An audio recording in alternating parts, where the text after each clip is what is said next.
good morning, good afternoon, good evening. Thanks for joining us today for this 100 Leaders Live session. Today's session is the project economy and why projects are the future of the world with Antonio Nieto-Rodriguez, who I'll introduce in just a moment. Just in the meantime, a little bit of housekeeping. So today's session's going to last for about 60 minutes.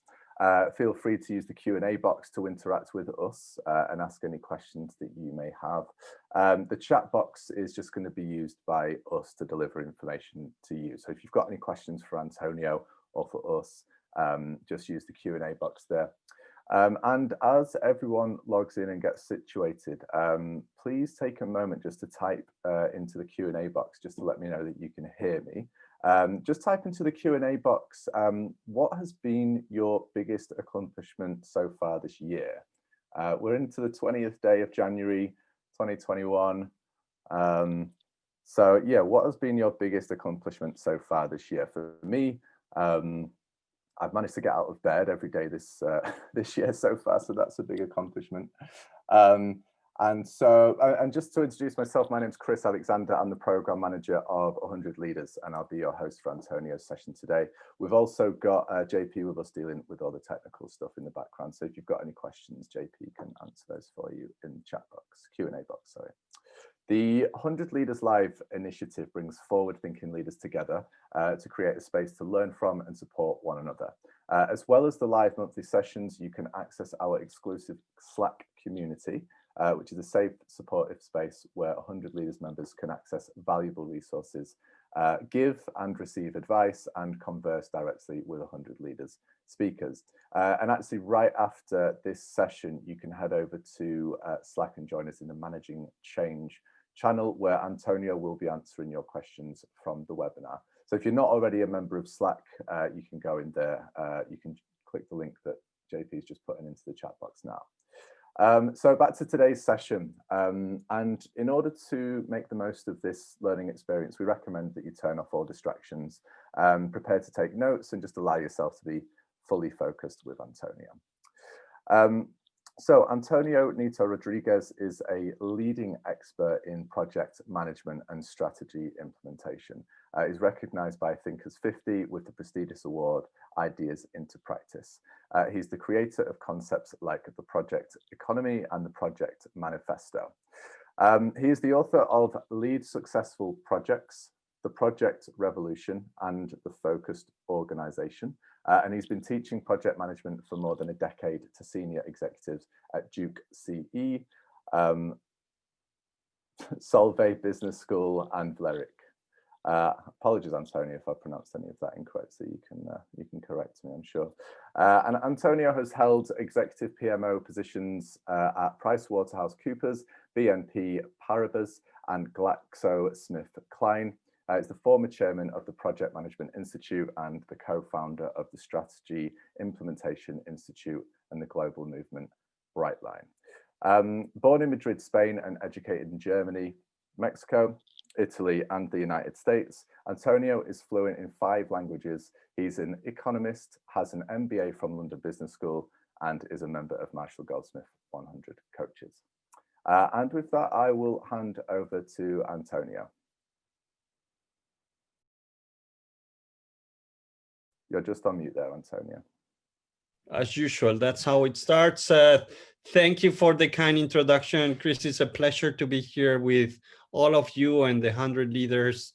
Webinars, I've seen a few of them, they're fantastic, and also the questions. So I'm looking forward to share a bit more about something that is happening right now. It's been happening for a while, but now it's just going accelerated, and it's impacting everybody. It's impacting every organization around the world. It's impacting leadership. And so I hope you find it interesting. Maybe you are already experiencing this huge disruption. So my bio has been already explained, so that there's not much to add there. It looks great. I had several failures as well.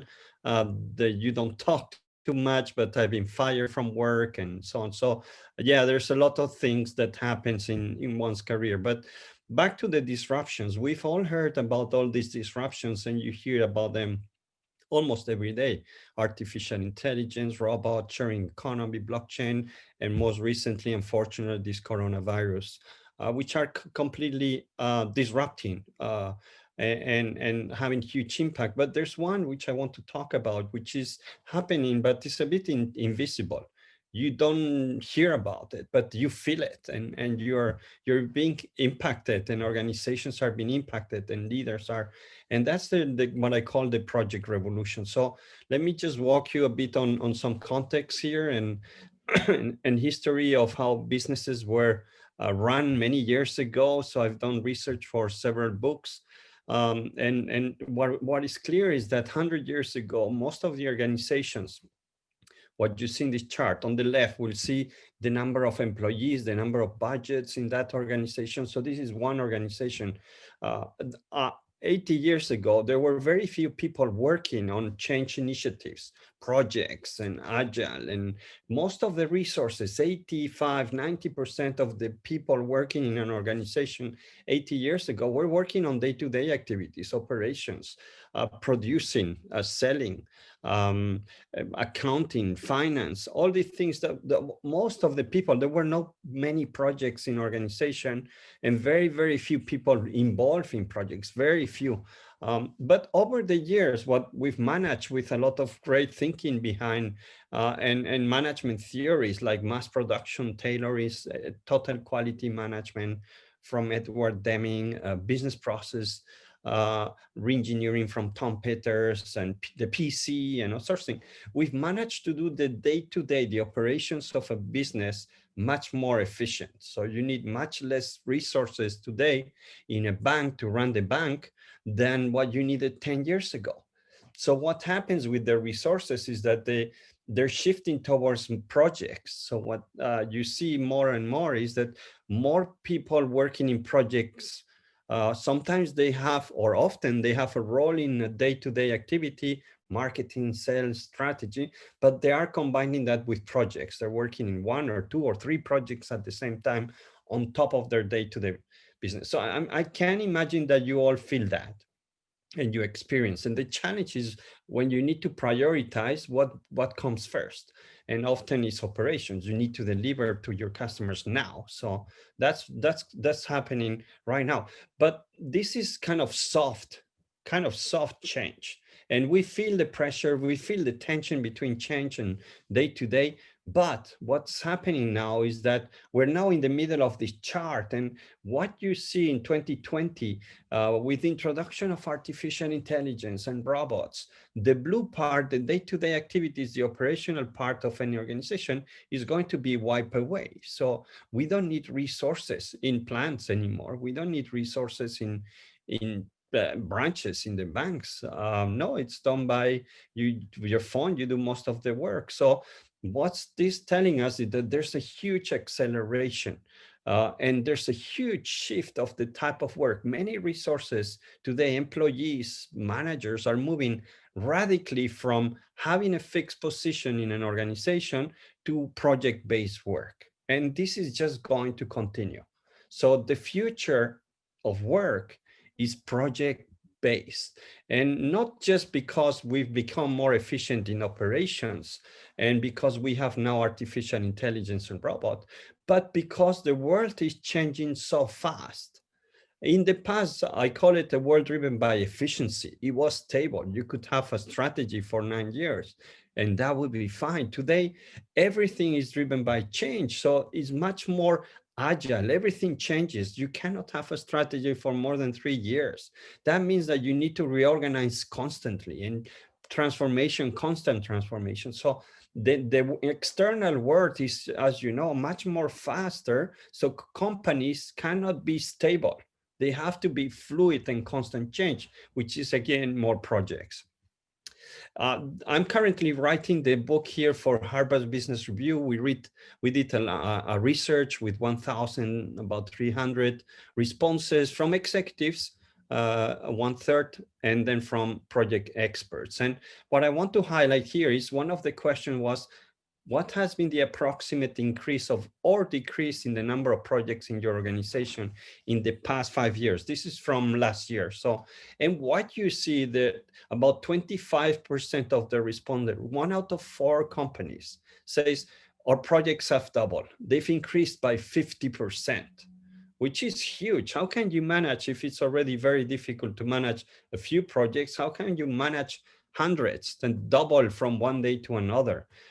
25 to 50% increase. So about almost 55, 56% of the companies, half of the companies we interviewed for this research have double increased significant projects. So it's just sharing a bit of facts, which just, I guess, it just confirms the previous slide. So there's a first poll I want to check with you is, have you heard or experienced this disruption of everything becoming projects and much more projects around you and more involved of yourself or leaders in projects? Is this something that you are feeling? Yes, not at all. I'm continue doing my job as I was doing it 5 years ago, or partially, yes, I'm in between. I'm in that day to day and still doing projects, and it's all kind of yeah, just changing very often. So I can see here the first poll. Thank you for answering. It's always very useful to get a feeling on where you are, and great. It's just 67% of the participants have seen that, and partially another 28. There's one who's not changed too much, which is also good. There's always good to have exceptions, but basically we all see that, we all that agree. This has enormous consequences. So what happens is that for the world in the past, which I call world driven by efficiency, you had different elements of an organization, very particular. For example, let me share a few here. So the culture in that efficiency world is about command, control, and discipline. Our focus is on efficiency and volumes, on costs, on products. And the plans are business or operational plans. On the world driven by change, the culture of command and control will kill you. You don't need that. It's just an impediment, which still many companies have. So you want more a collaborative entrepreneurship. The focus is not so much on efficiency, which is important and is done by machines, but it's more about innovation, transformation, focusing on improving benefits for the company and the customers. And the plans that you develop are more strategic roadmaps than actually operational plans. So that's a big, big, big change. There's more change. I think it's about human resources and the type of skills that you need. Deep expertise in the world driven by efficiency. You have to be an expert to be successful. You had to spend 20 years doing marketing or finance, and then you had a shot to become the CEO. If you were a generalist in the past, you didn't have any chances of becoming a senior leader. And the role of the chief operating officer as number 2 in most of the organization, there was no doubt, and it was needed. The big disruption happening here is we don't need deep expertise anymore. We have a lot of them. We need deep generalists. And this is a completely different thing that we still have to develop. And I say that the chief operating officer role is dead. Is dead. We don't need them. Yeah, it's machines who need to run now. Most of it. We need chief project officer, chief change officer, chief transformation officer, and should take that second role in the companies. So this is something that's going to happen in the next year for sure. So if you're a CEO, a COO, you need to look for another job quickly. And then the hierarchy, of course, very important to have silos and hierarchical structure to be efficient. Now we're talking about very different concepts, networks and self-managed teams. So that's one of the bigger consequences that I see, and is confirmed by some research, is that I guess, I don't know, you've probably all had the job descriptions in your careers. Maybe you already have still a job descriptions. Well, according to my prediction, we don't need them anymore. We don't need them. They were fine for a stable world, in a hierarchical world, in a world where, it's focused on efficiency. We don't need job descriptions in the new world. And this is confirmed by research from Accenture, where 79% of the executives that participated in the latest survey say the workforce of the future will be structured more by projects than by job functions. So what's happening? Some companies are already doing this. They delete, cancel all their job descriptions. Imagine the panic that is creating. People who have been working there for 20 years, 15 years, and suddenly you don't have a job description, you don't have a title. But what they do is we'll give you a role in a project. So you'll have a project role for the next months until the project is complete. And then we'll give you another project where you'll play a different role. So completely disruptive. We don't hear much, but this is happening right now as we speak in some companies, and will happen more. Another opportunity here in this project economy, which is great, is companies like Philips, who has focused on consumer products in the healthcare space. That's the priority. This is what they sell. Today, they're selling products, scanners, MR machines, like you see there in the hospitals. You'll see a lot of medical devices. And talking to senior people in this company, they told me, listen, Antonio, we've transformed our business successfully, but still we're not growing the business. We're still struggling. So we've realized that we were not going to sell products anymore. And I said, come on, you've been selling products for 70 years. You're going to stop selling products? And they said, yes, we're going to start selling projects. What? Yes, we realized that in a good year, we can sell 10 scanners like you see here.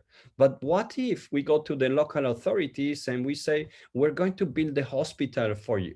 We know that there's a hospital that you want to plan here, a hospital.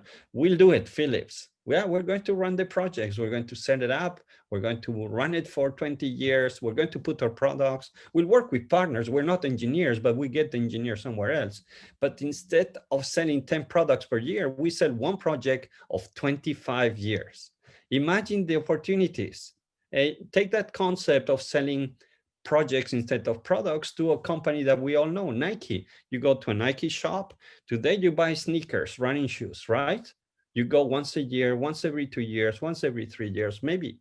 But what if Nike says, okay, let's stop that. I'm going to change my way of selling, go to market. Next time, very soon in the future, you will go to a Nike store and you will not see shoes. No, you will not see shoes. You'll see pictures. Mount Kilimanjaro, you will see Marathon of Boston, Marathon of London. And you will go to Nike to buy a project and an aspiration that you have, something that you want to achieve. And Nike will help you achieve that. They will engage with you for 5 years, plan the project, provide you the shoes, of course, but work in a smaller ecosystem to make your dreams happen. So imagine that you will not see the shoes. They put you the shoes, but you will engage with Nike for 5 years, not just once every 5 years. So completely revolutionary. And now switching a bit, I just set the context. Now I want to know, when was the last time you were highly motivated, inspired, and proud of belonging to your organization? I am inspired right now. I was kind of inspired last year. I don't really remember when was the last time I was inspired, and never.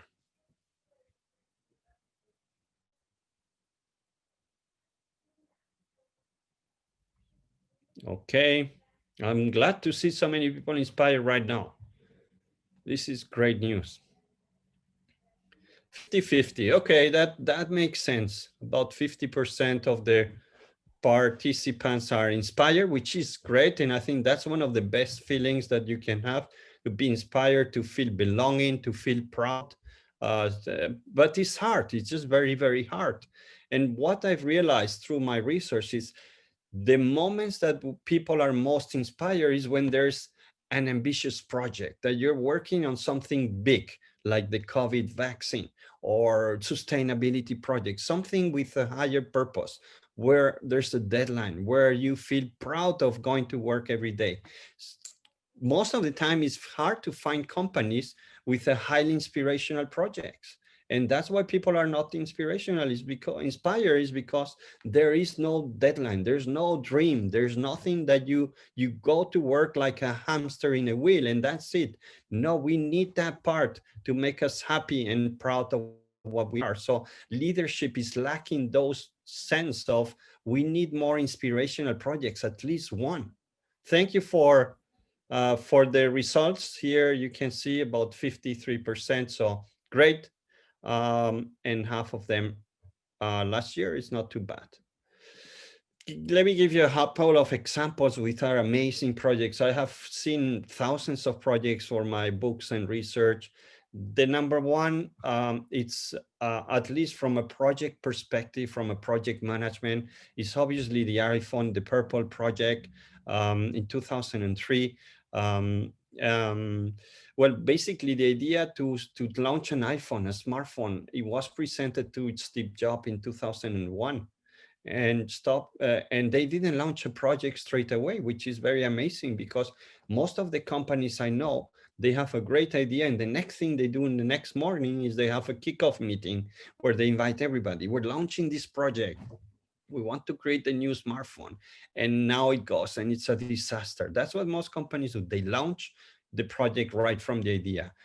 And what Steve Jobs said is 2001, it's a great idea, but we're focusing on the iTunes, we're focusing in the iPod. It's not the right time. We cannot afford to launch a strategic project right now because we're too busy fighting other battles. But I put a team aside, a small team, to experiment, to learn the technology. We've never built a phone, so let's build the knowledge and experiment and do some prototyping before we launch an official project. And they spent 3 years prototyping, learning, doing some partnerships. And only 3 years after, in 2004, was when Steve Jobs said, now we go for the project. And it's the number one priority for me and my team. And then they did the project in 2.5 years, and you see the success. So highly inspirational project here. Another one, which for me was very, very touching when I found about this in the research, is in Rwanda, where there was a terrible, terrible story and war where many people were killed. Soon after, the government, the president said, we need to stop fighting. We need to stop fighting. This is just going, we cannot fight against each other. We're the same family. So let's stop that. They launch a reintegration project in a world that we're living today, where most of the countries and leaders it's about fighting and creating tension. Well, there are some countries, and in this case was Rwanda, where people use projects to reunite. Despite a terrible war, they said, we need to get together, let's stop it. And they launched this program where they managed to get reunited. And if you see, they launch a poll every year. After 20 years, at least 92% of Rwandans feel they're reconciled. So amazing what projects can do when you have the right leaders and the right vision to unite people. We can get united, not just at country level, but globally. But we just need the right leaders and the right projects. There are amazing other projects, inspirational, this is one thing that I want to share, which I'm again researching as well, is that what do these people have in common? Michaela, Boyan from the Netherlands, and Lisa, what do they have in common? They are kids. They're all below 30, and even Michaela and Boyan below 20. How come 3 people can launch such amazing projects? Michaela Ulme has been named one of the most influential teenagers in America. Her business idea project started when she was 4. She was stung by a bee. And the parents told her, listen, Michaela, before you hate bees and get afraid of them, why don't you learn about them? She learned about bees. She found out that bees get scared about from humans. She developed a passion for bees. She created a lemonade on honey. And she's one of the most successful young CEOs in the US. Now she runs a company of $13 million revenue with 16 years old. Incredible. On the bottom, you have the ocean cleanup by Boyan's lad. He was 16 when he went to Greece for the first scuba diving, and he just saw more plastic than fishes. And he said, come on, this is not possible. So he launched this clean ocean cleanup project with $300, 300 euros, imagine. And now has a goal to remove 90% of the marine plastic pollution by 2040. How come kids that have zero resources can change the world and leaders in top organizations cannot do it? It's crazy, no? It's just having that great idea and knowing how to put it in practice and passionate and a purpose. So this is something that I'm very, very passionate. Okay, let me just give you some other news. There is a lot of projects. There's no doubt that we are going to be working in projects for the rest of our lives. But the success rate of projects is terrible. It's appalling. About 65% of the projects, according to the Chaos report from Standish Group, from PMI, from Brightline, from The Economist, McKinsey, Harvard, 60 to 75% of the projects fail, they don't deliver, they're not considered success. 70%. How is that possible? How can we be so bad at projects? How can we not deliver projects better? Imagine, just imagine, what if 7 out of 10 operations, surgeries fail? Would be terrible. What if 7 out of 10 planes crashes? How come do we crash so many projects? This is something that drives me crazy, and I want and we need to improve.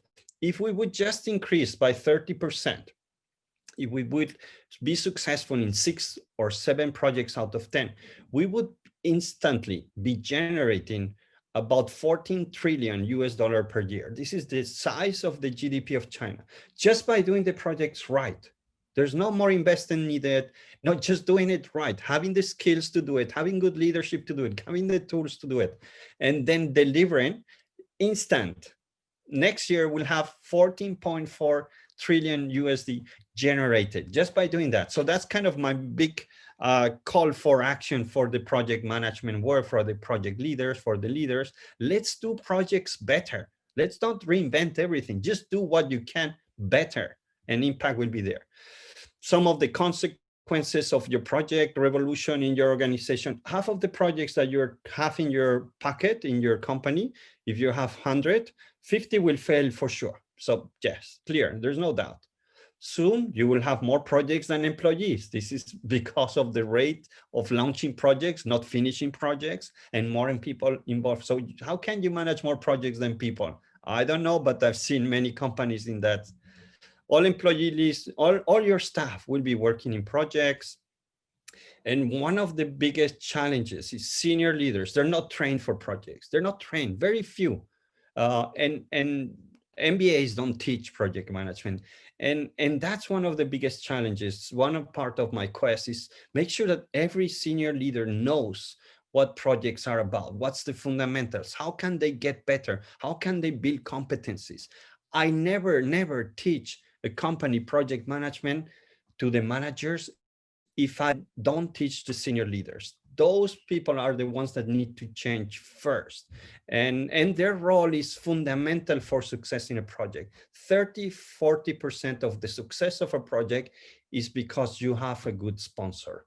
So that's the other thing. They need to change. We need to change them. We need to train them.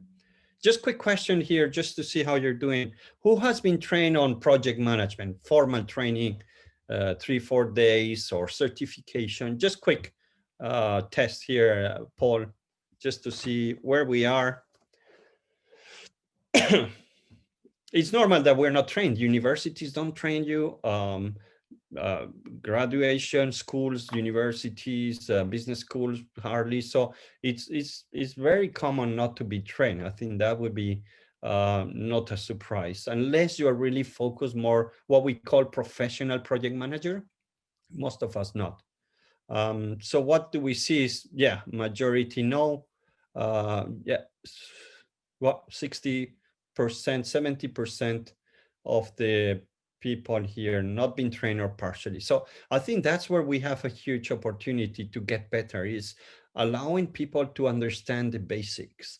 And I will tell you here something which is a quite controversial. I've been chairman of the Project Management Institute, but I'm very critical on what we can do or provide to people who are not project management experts. So let me go to the next section here, which is why so much failure? Why people don't know about project management?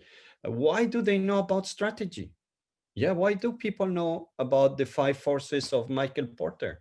Because successful management theories are simple. So if we talk about strategy, immediately you think about the 5 forces of Porter. And with 5 elements, you can have a good discussion about strategy of your business. You don't need to be a PhD in strategy or a guru in strategy. You can have a good discussion thinking about the 5 elements of the chart.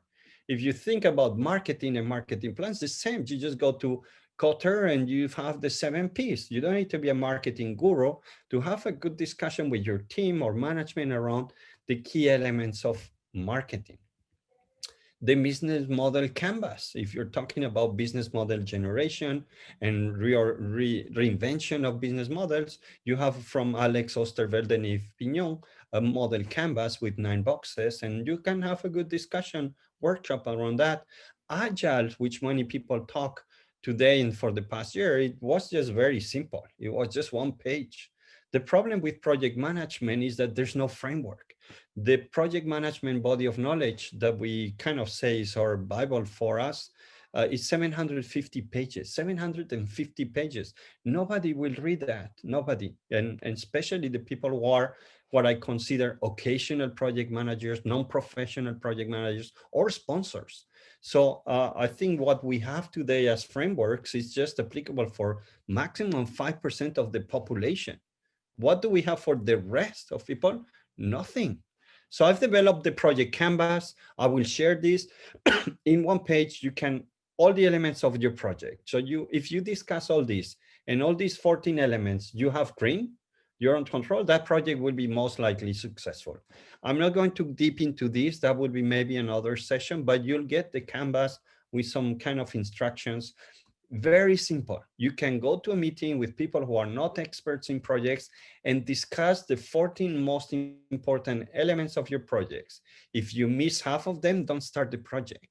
It's going to fail for sure, 100%. If you miss half of these elements, your project will fail for sure. You don't need to hit the wall in 6 months. You know it already now. You stop it or you change that.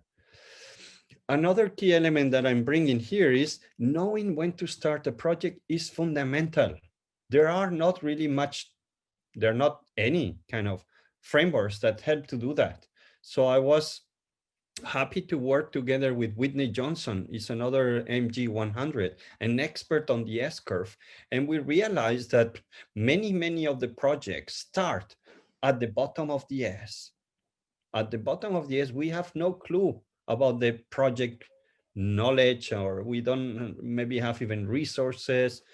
And if you start a project at the bottom, in the inexperience, as a formal project, it's just going to fail. 70%, 80% of the projects are doomed to fail if they start too early, for sure, 80, 90%.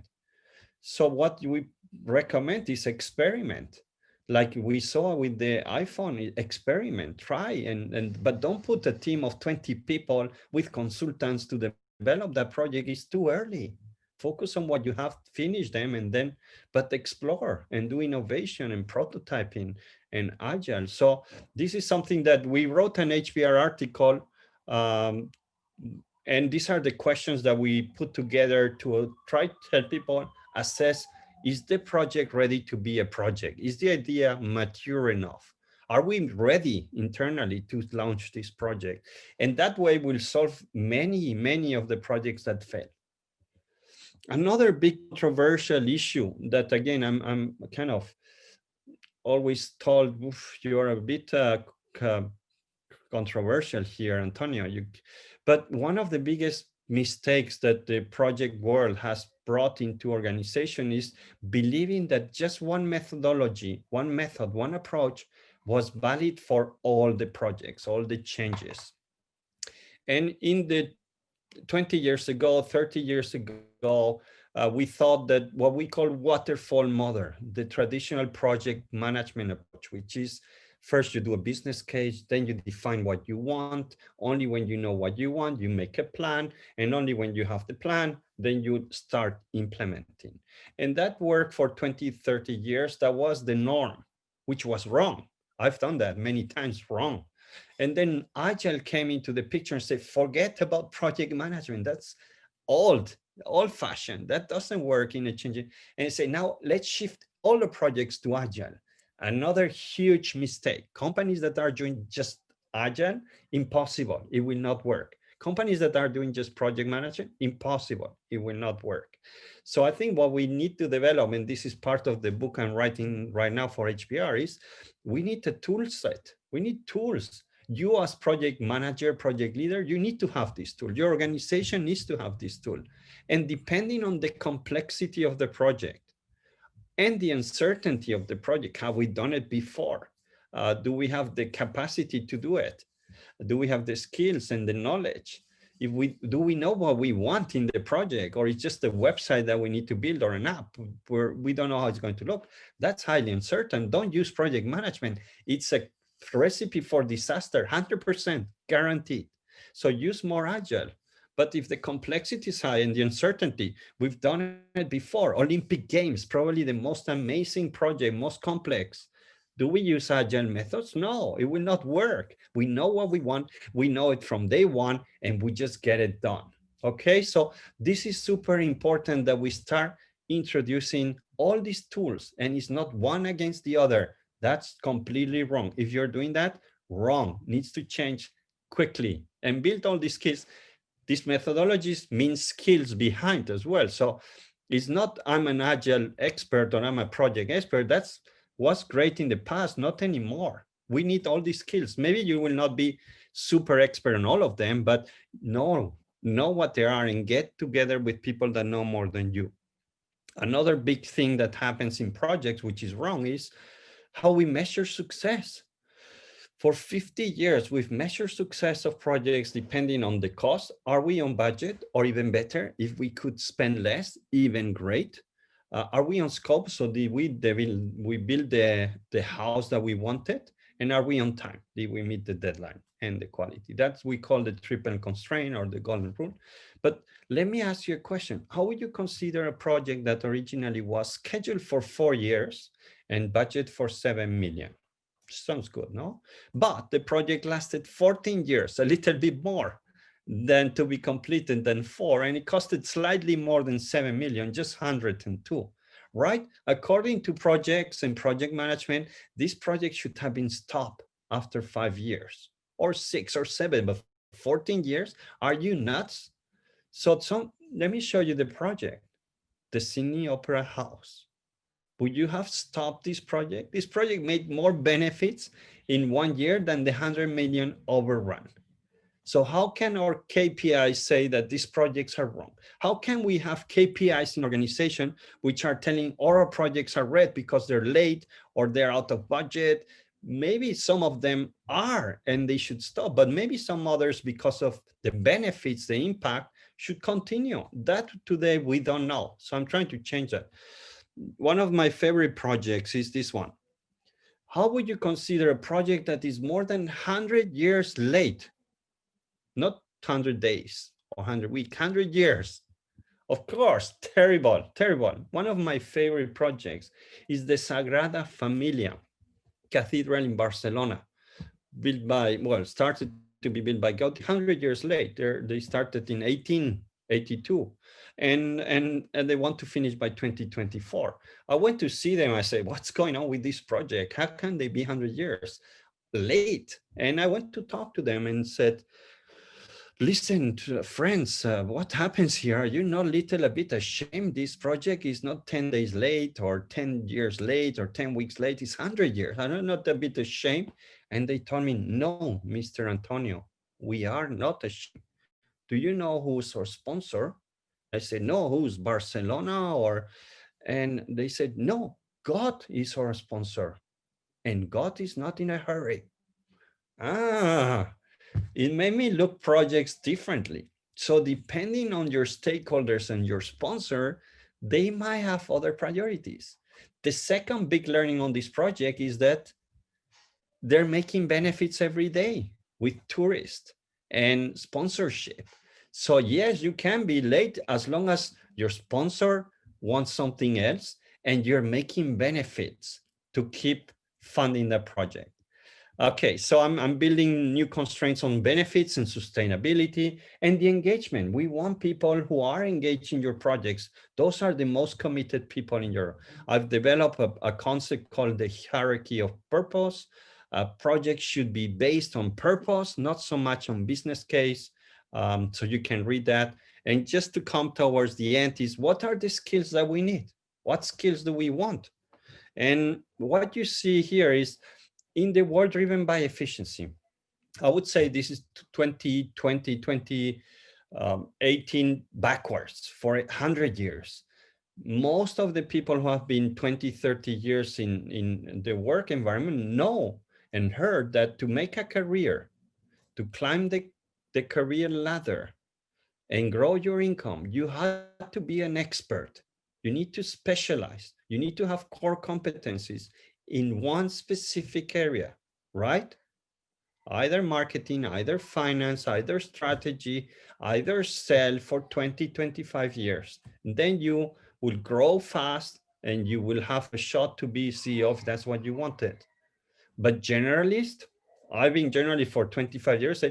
You made the wrong choice. I heard that so many times. You don't have a future. You will not grow in the ladder. And it was true. I grow differently, but not in upwards. Um, yeah, the role was needing different type of profiles. But what happens now is, to grow, we need deep generalists. And there's a huge gap. There's no people with that generalist expertise. Even the project teams and the project managers, they are just focused on one or two things. You see what I was telling you? They need to broaden up much more their skills. They need to learn about leadership, entrepreneurship, design thinking, agile, change, continuous improvement. So I think even today's population who are good in projects and generalists, they need to build much more skills than what they have today. But the future is about deep expertise, deep generalists, sorry. Those are the people who can connect dots, who can drive the change, the constant change and transformation that companies need. Experts, we have many, and we need to also train them. We can train them too. And the big managers, they need to develop. Most of the CEOs and senior leaders, they're mostly specialized. So they also need to re-educate themselves into generalists. This is back to my research, but if you can see, the question was, how do you see project management competencies evolving in your organization over the next 5 years?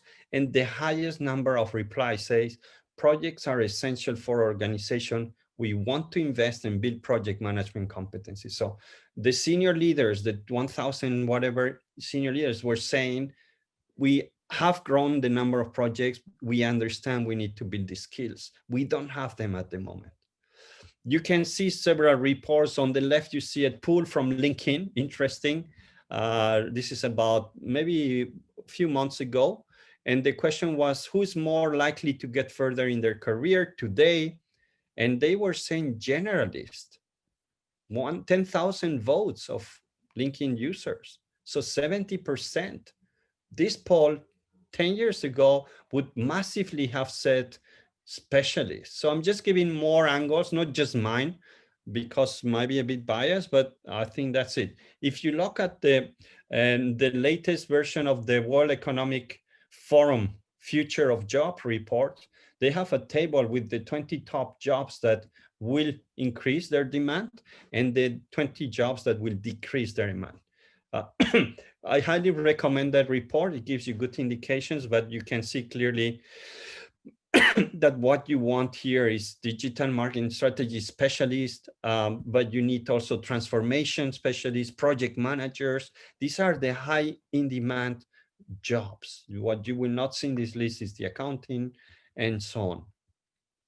So that's what I see the future is. People today are spending most of their time in in this part, what I think is we need to spend more time on ideation and on the benefits as an implementation expert. So, and I want to finish with an inspirational project, which for me is very, very touching every time I talk about it.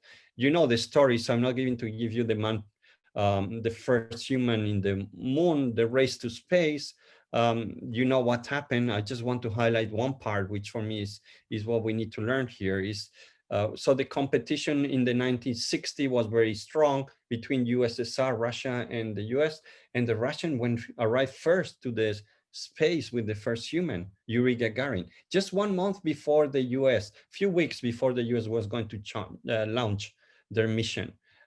So 1 month after, in May 23, 1961, John F. Kennedy makes the big, bold announcement. We're going to be the first country putting the first human on the moon. Very smart John F. Kennedy as a project leader, executive sponsor, because he said by the end of the 60s. This is what leaders should learn. By the end of the 60s, that's what makes a project. That's what puts the pressure. That's what excites people. If John F. Kennedy would have said, we're going to be the first to put the first human on the moon, that's it, full stop, we probably would have not been there.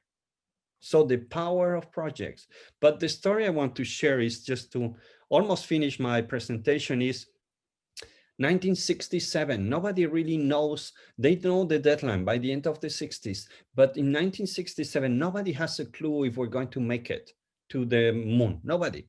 And there were some failures. So a group of journalists, BBC, CNN, NBC, they go to Cape Canaveral in Florida to check how they're doing. They interview everybody in the company, from the chairman to the VPs, research. And at the end of the day, after 10 hours of interviews, they go through a corridor, computer lab, and they see this person there, and they ask him, hey, what are you doing here at this time? What is your name? And he say, I'm Miguel Sanchez. I'm from Mexico. And what are you doing here at this time, Miguel? And he says, I'm helping to put the first man on the moon. That's what he answered to the 20 plus journalists. He was cleaning the floor, but he didn't see it like that. He saw that by cleaning the floor, the scientific people will come the day after and do their job great. And together with his work, he was contributing to achieve that dream. When was the last time when you go to a company and say, well, I'm not the marketing person, or I'm not creating plans, I'm helping to achieve that. I'm part of that big dream. That's what I'm looking for. That's the massive, most important weapon maybe it's a tool, strategic, powerful, that leaders have today to change organization, is creating that environment where people like Miguel say, I'm here to make this happen. I'm proud to be part of this project to achieve and bring the first human to the moon. When was the last time? And it's not so complicated. So inspirational projects, forget about the business case. It's important, but what matters is the purpose. Nobody gets excited in a project because there's a 10% return on investment. We're excited because there's a purpose. We need a deadline. Volunteers in the projects are the most motivated people. Why do we need to appoint people for projects? That's the worst thing that you can do.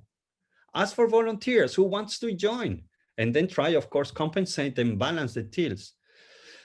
Recognition for everybody, like Miguel, he was cleaning, but he felt contributing and recognized. And then senior leaders have to commit time. This is one of the most painful. Senior leaders love to launch, love to sponsor, and then you never see them in the projects. Actually, they need to spend. So there are fewer low cost. Remember Boyden and Michaeler, low cost, 300 euros, ways of working more inclusive, impactful, motivating, and inspiring than being part of a project with an ambitious goal, a higher purpose, and a clear fixed line. Anybody can do that, okay? So one question just to finish as a leader, what is the one project that will transform my organization and generate enthusiasm in our employees? That's the only question that matters. It's today not used, but I think this is the tool I want to bring you. So that's it. I hope you enjoyed a few call for actions. You can find a lot of stuff in my website, and connect with me and reach out if you're interested to find out more. Thank you very much. I hope you enjoy it and learned a little bit. Open up your mind. That would make you happy. Thank you so much, Antonio. And we do have a few questions for you. We'll take them in just a second. And if anybody's got any questions in the meantime, you can put them into the Q&A box. Thank you, Antonio. That was excellent. So just a little bit of information for you as we get towards the end of this session. So as you know, the 100 Leaders, it's a brand new initiative, and we're learning and developing more and more each day. And in order for us to continue in our growth and ensure that we're providing the best services possible to you, our members, please just take a few moments to share your input on this session and what you would like to see us build into the future of 100 Leaders via the survey link that we're posting into the chat box now. And we have been listening to your feedback, and actually next week we've got a few really exciting announcements to make. I'm not allowed to say anything about them now, but there's going to be some really nice upgrades to the membership. So keep an eye on your inbox next week for all of that. So we're going to take a few questions now, and then we'll head over to the Slack community in the Managing Change channel, where Antonio will answer any other questions that you would like to ask him. So, Antonio, first question. So for anybody who's a question that came through, anybody who's thinking, oh, I need to get some project management training, where would you direct them to? Is there any specific courses or areas where people can find out where to get good project management training?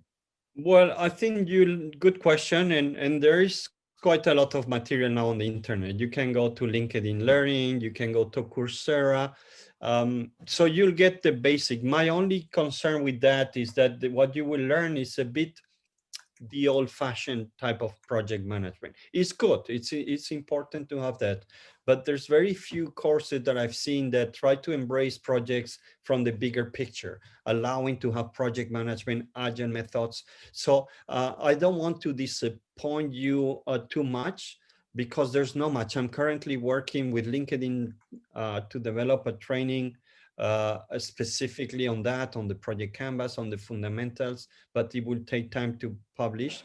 I think you can find some of my keynotes as well. My book, it's just telling you what I just told you in details, but it's a good start to go to Coursera or anything and get the basics. That's already a first step, which will be very, very useful. Excellent, thank you. And a question from Stuart. So Stuart said, wasn't getting a man to the moon and back the one project that NASA had. Clients that I speak with have 150 plus projects running concurrently within a single department. How do you get them into one project that you would like them to concentrate on? Stuart, great question. And yes, absolutely. For the NASA was clearly the #1 project. And companies, when they have a #1 project, like it was for Steve Jobs and the Apple and the iPhone, it was the #1 project where everybody knows that there's something going on. In Apple was a bit secret, but anyway, the focus, the attention, the best resources, that goes along saying this is the #1 project. But like you say, that was the case of NASA. Unfortunately, 90% of the company, or 95, they have what you say, 150, 500 projects. It's a completely mess. They double the number of projects every 2-3 years. And I think that's where companies struggle a lot, is trying to prioritize, trying to choose, because it's not easy to say, I'm just going to try that one thing. You're betting everything into one basket. It requires lots of courage. Maybe you are going to make mistakes. Are you ready to accept that and reconsider? So I think, yeah, the habit of having too many projects, hoping that 1 out of 50 will succeed, that's the mindset that I see today in many companies. So we need to change that. And I think the first thing I do when I come into a company, I say, let's cancel 60% of your projects. Let's go for 70. Let's cancel, kill them tomorrow, cancel them. And they panic, but then they start to like it. And then I say, okay, what's the #1? So it's a nice exercise to go through because it changes the culture. It creates new way of looking at projects, but you points toward a big issue that you see today in organizations. Lovely, thank you. And a great one come through from Lani. Which skills have you found that the top generalists have in abundance? Thank you, Leilani. Well, top generalists, I think, I'm not like the expert, but what I see top generalists are, they have a good understanding of the business because they have to connect the dots. That means, where are we today? What are our strengths? What are our core competencies? What are we good at? What are key products? And what's the competition doing? So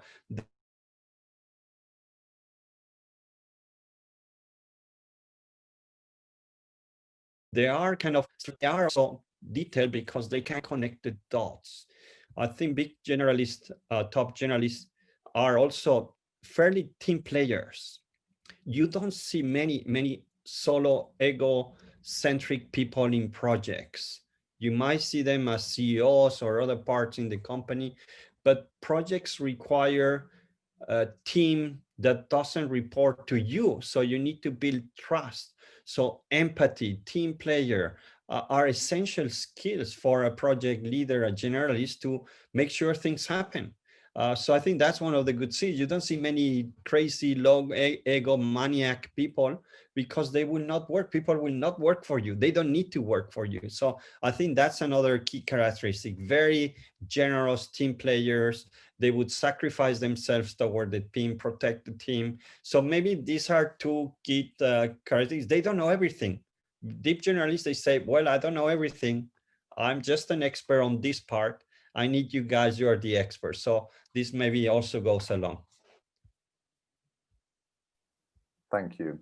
And it's a relief, by the way, from the perspective of a generalist to have watched your presentation today. And because I, like you, have also been told, you know, at different points, but you've got to be an expert at something, you know, what's your skill? What's your thing? Like, well, I'm kind of good at everything, but I can't do one particular thing well. So yeah, really interesting to, and I think we've got probably time for one last question.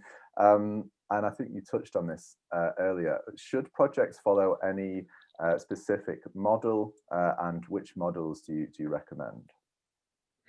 I think I share a slide. I think depends. Projects in the past, we thought it would be just one model, and let's define them first, then we plan them, then we execute it. Agile came and say, just don't do that. Just iterate all the time, innovate constantly. I think it depends. Some projects will require more focus on the traditional approach. Some projects, which is more about new products, new development, new technology, will be more agile. And many projects will be a combination of, yeah, let's try to do some agile parts here in this big program. Let's have some formal projects in that part. So I think it's hard to say just one method. For me, it's the complete toolbox that we need to learn to apply to projects. And that would mean that you're not fixing all the problems in your house with a hammer. That's what we've been hearing so far with Agile and with project management. You have a toolbox at home to fix. Depending on the problem, you use different tools. And that's what I want to put in people's mind. Build that toolbox and learn how to use it. That will make you very successful. Lovely, thank you. Really insightful. Thank you so much, Antonio. And that brings us to the end of today's session on Zoom. We do still have a couple of questions to get through, so we'll be heading over to the Managing Change channel in Slack now to continue the discussion over there. So any more questions that you have for Antonio, you can ask Antonio in the Slack channel Managing Change. If you haven't already joined it, or if you just need a link to it, the link's in the chat box. Go ahead and click that, and we'll see you in just a moment. So thank you so much, Antonio. Thanks everyone for attending. Take care, everyone.